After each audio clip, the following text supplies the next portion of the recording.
Hey everybody! So this video is going to introduce you to the Android alternative I promised you guys. I put up a poll and a lot of you said that you can't run Android Studio because it's using a lot of data and using a lot of CPU and your computer is just not fast enough.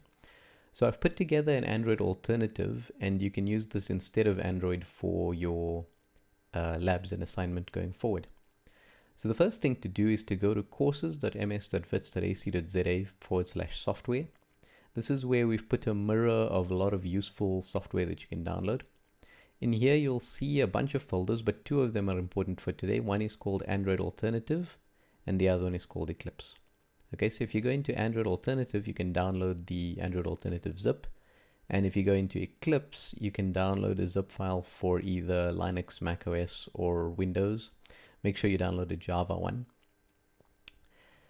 And if you then go to your downloads folder, you'll have those two zip files. Okay, so what I've done is I've extracted those zip files into this folder, and that gave me this app folder and this Eclipse folder. So the app folder is where the Android alternative lives. The first thing we have to do in order to set it up, if we're on Windows, we want to run the setup libs. If we're on Linux, we want to run the setuplibs.sh. So setuplibs.bat is for Windows. So I'm just going to run it now. You'll see a whole bunch of incomprehensible nonsense go past. And what that's doing is actually setting this up so that you don't have to download things when the program starts. Okay. Once it's set up, you can call run.bat. And what that's going to do is actually run the equivalent of the Android emulator. Okay. So what this Android alternative does is it actually provides an Android compatibility layer that runs on the web. So when this thing opens up, we can actually run it in our web browser, okay, instead of in an Android emulator. So the actual program lives in this folder called source. So I'm going to go here and go into main java com vits app. And you'll see two activities here. The one I'm going to focus on now is called main activity. Now, you can use this Android alternative with Eclipse or without Eclipse. It's nicer with Eclipse because Eclipse gives you things like autocomplete and it underlines your errors and stuff like that. But for now, I'm just going to edit it with Notepad++ to show you the technology. So you can see that the code, when it comes up, looks very similar to Android. We've got an onCreate method, and in it we're making a linear layout. I'm going to go very quickly through some of the stuff here because it's not really important. But I'm making a text view. I'm adding it to the linear layout. I'm making an edit text, adding it to the linear layout. Making a spinner, which is a drop down.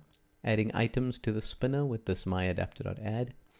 And then adding that drop down to the linear layout. And then making a button, which has the text send, and adding that to the linear layout. And it's got a click listener, which does some stuff. Okay, but anyway, once this thing is running and it says started Jetty server, we can go to 127.0.0.1:8080, and that'll launch the program. Now, the program, as I said, it has a linear layout. Inside it, it's got a text view that says enter your name. It's got an edit text in which you can type things. It's got a drop down, which has the options purple, green, and orange, which come from here. And it's got this button called send, which you can click, and it's got a back button because that's just to make it work like Android. Okay, so if you want to modify this file, so let's say I want to say, actually, no, you're not allowed to pick green. Then I'm just going to delete the green part there, and I'm going to hit save, which I did with Control S. And then I'm going to go back to the folder that the app was stored in, this sort of root folder. And you'll see there's a file called compile.bat. And I'm just going to double click that. And that's going to compile the project.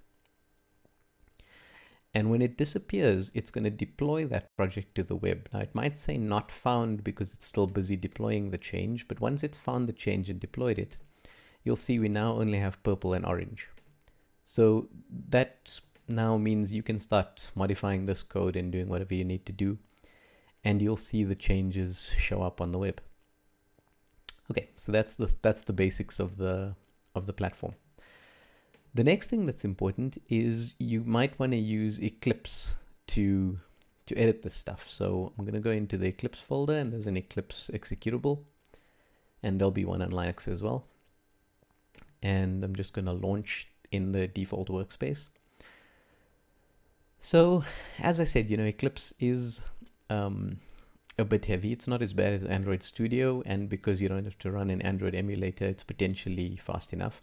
But if you find that Eclipse is too slow, you can consider trying something like Visual Studio Code, or you can use Notepad++, which is the environment that I was using. So the first time you run Eclipse, it will take a very long time, as you can see it is doing here, but it eventually opens. Now, what we're going to do in Eclipse, the first thing we're going to do is we're going to go to disable the internet in it so that it doesn't download things and cost us money. So I'm going to go to Window, Preferences, Maven. And in the Maven window that shows up, I tick the offline box so that basically the thing knows that it shouldn't download anything. Then what I'm going to do is I'm going to say import project, and the type of project is going to be a Maven project, and it's an existing Maven project. And then I need to pick the root folder, which is in my downloads folder /app. I'm going to say select folder, and you'll see this thing come up with pom.xml, which is basically just indicating that it's found the project and it's ready to import. Okay, a bunch of errors might show up here saying that it wants you to download some plugins from the marketplace. I'm just going to hit cancel because I don't care about those plugins. And we then get eventually a copy of Eclipse, and it's got some stuff in it. Okay, then what I can do to compile this project is I'm going to right click on it and say run as Maven install. Okay, that's going to actually pop up a console which is going to show me all the compiling that this thing is doing. Okay, it's not a particularly big deal, it's just something that will speed up the process as we go forward. Okay, now that it's done that, I can go into my main activity and I can edit this file as normal. So let's say now I've said I want to put in another color. So let's say my adapter.add, let's say yellow. Okay, now when I hit save, Eclipse will automatically compile the code. So when I go here, I can just reload. I didn't have to compile in any way, and the yellow is there. Okay. So yeah, so Eclipse really helps in that you can just change your code and it'll just change in that environment directly. If you want to make another project, the easiest thing to do is actually just copy this app folder. So if you make a copy of this app folder and call it something else, you'll have a completely different app. Okay, now this Android alternative is not 100% compatible with Android. So there's some things it can do and some things it can't, but it can do enough stuff to allow you to do your assignment and to allow you to do your labs. It doesn't, however, have local database support. So you can't actually do, I think it was lab 4 with the database helper. That one won't actually work, but every other lab should work, including lab 3, which is the stats calculator, and lab 5, which has the web stuff. Okay, so yeah, I hope you'll find it useful. Please let me know if there's any issues with it, and I'm looking forward to hearing your thoughts. Thank you.